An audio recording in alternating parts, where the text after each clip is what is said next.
What's up everybody, I'm Seth Fowler and this is Sit or Sell.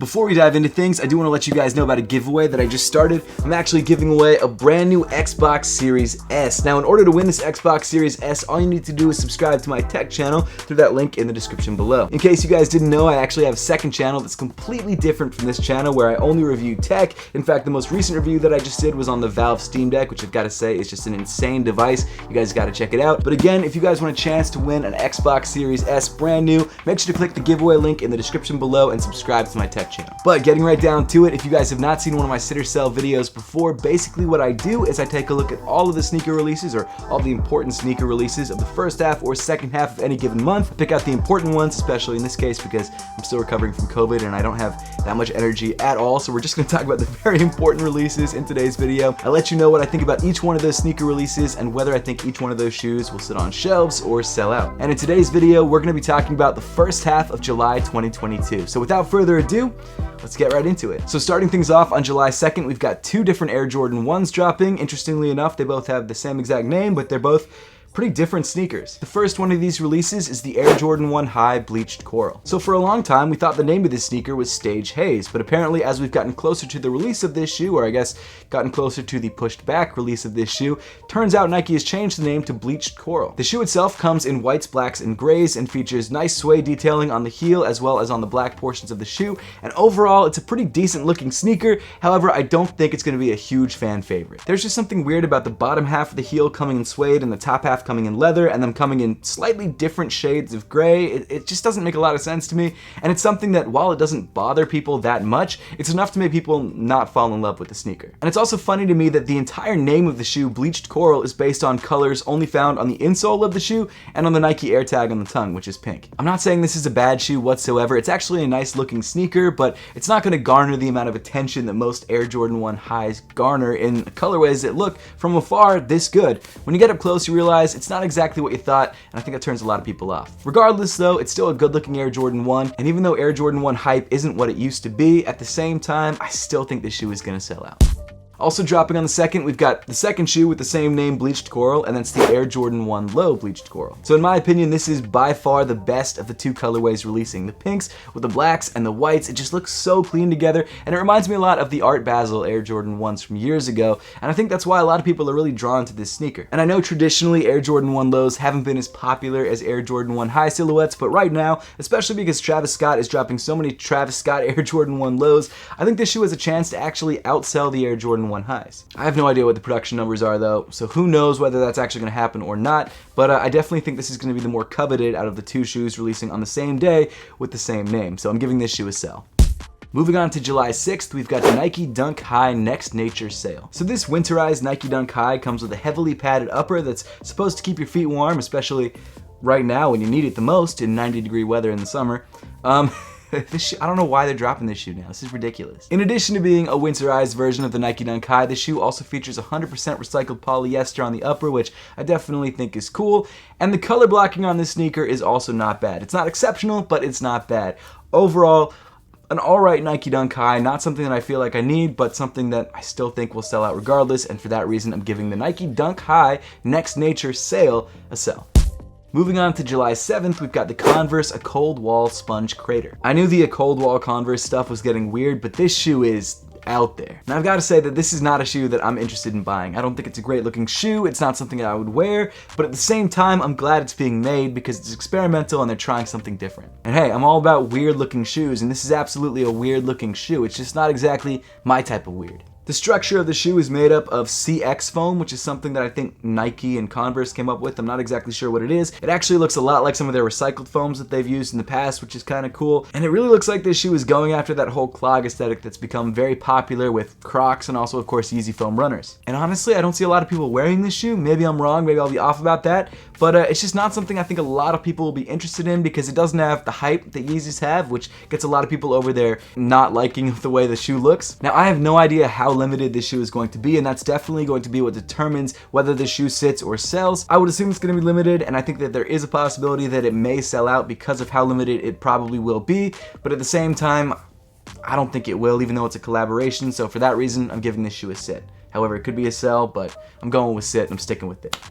Also dropping on the 7th, we've got the Nike Nocta Hot Step in triple black. So it looks like Drake is continuing his Nocta Hot Step releases with Nike, and this time around releasing a triple black colorway of the shoe. Now initially I grabbed the triple white colorway of the shoe and did a review a couple months back, and I actually did genuinely like the sneaker. It's not something that I kept, it's not something that I felt like I really needed to have in my collection, but I didn't think it was a bad shoe. And that's the same way I feel about this triple black colorway. It's a nice looking sneaker, it's not exactly for me, but I don't think it's a bad looking shoe. One of the things that I do think it kind of has against it though is that it looks a lot like a lot of other triple black shoes, and because of that, you're losing a lot of the hype effect of the sneaker. Honestly, the more that I remember wearing that shoe, the more it reminds me of a pair of Yeezy 700s. This shoe makes me think of a triple black pair of Yeezy 700s. And not that that's a bad thing, it's definitely the Nike version of a Yeezy 700, but I don't know, it's just not that exciting. I would like to see that black and yellow colorway that keeps getting teased all over the place. That would be a dope shoe to see, but this one's not for me. However, it is still a Drake Nocta collaboration, or Drake Nocta Nike collaboration. I guess it's just Nocta Nike because Drake owns Nocta.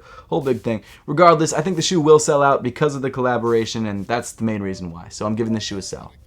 And then rounding off July 7th, we've got the Teddy Santis New Balance 990 V2 made in the USA. So Teddy Santis has become one of the main creative directors at New Balance over the last couple months, primarily because of his work at ALD, and I'm sure he's got some great relationships at New Balance, so they brought him over, and bringing him over and attaching his name to some of their releases has really brought a lot of life to some sneakers that weren't really moving the way that I think New Balance wanted them to. And recently, Teddy Santis has been really leaning into more creams and white colors, and that's why the shoe comes in a really nice white, gray, and cream look. Now, I know the shoe might not be for everybody. I know for a lot of people, it's just a 990 V2 in white, but at the same time, it's a very clean-looking sneaker, and as a New Balance fan, it's something that I really wish I could get my hands on. Unfortunately, though, these Teddy Santis versions of these shoes end up being very heavily coveted, and they're also probably pretty limited, and for that reason, I haven't been able to grab any of them. And I assume that's going to be the case with this guy, so for that reason, I'm giving this shoe a sell.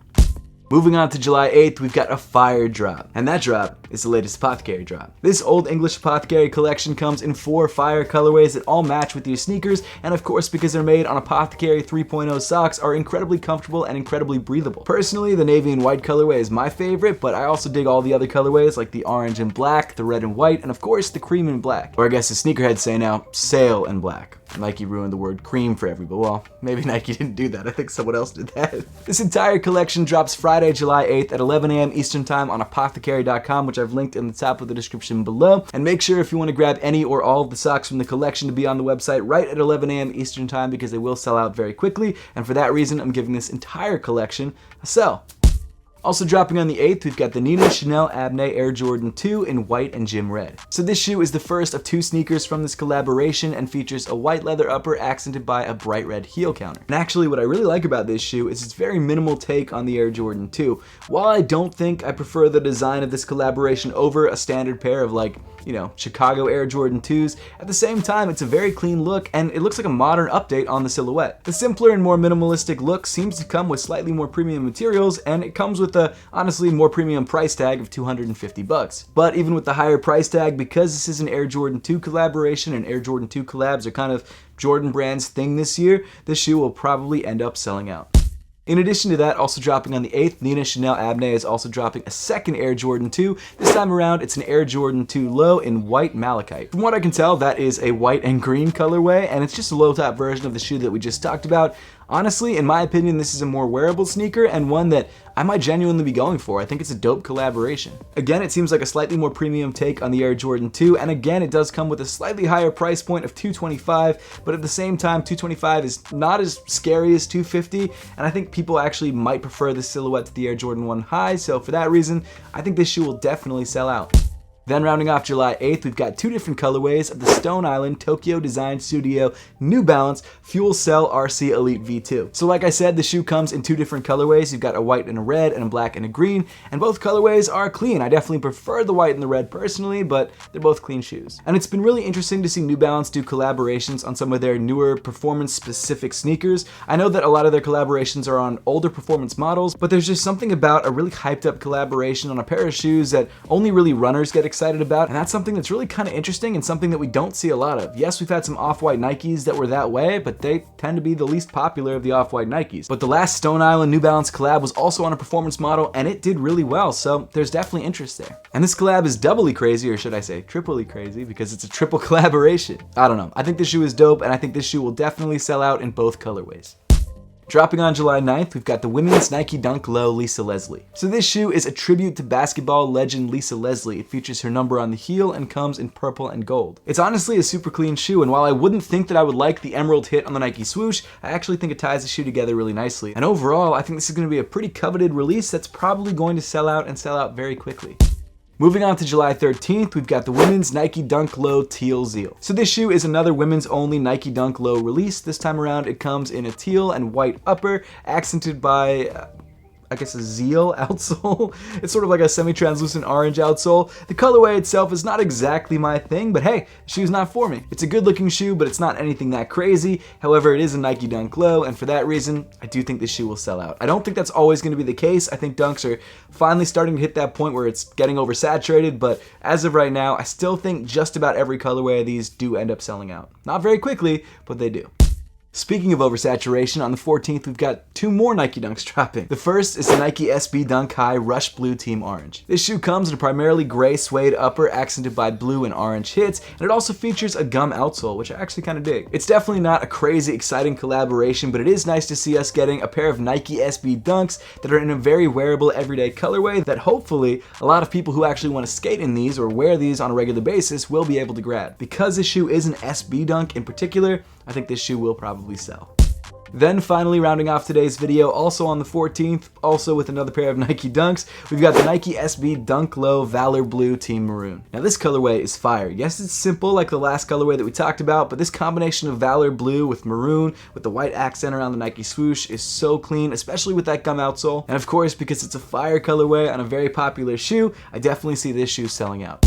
But that pretty much wraps up the entire video for this week. Now, I would love to know your thoughts on all of the sneakers that are dropping in the first half of July 2022 and which shoes you're looking forward to most. So make sure to let me know your thoughts in the comment section down below. Once again, if you want to enter for a chance to win a brand new Xbox Series S, make sure to subscribe to my tech channel by clicking that link in the top of the description below. And as always, thank you so much for watching. Make sure to subscribe if you haven't yet, and I'll see you all in the next one.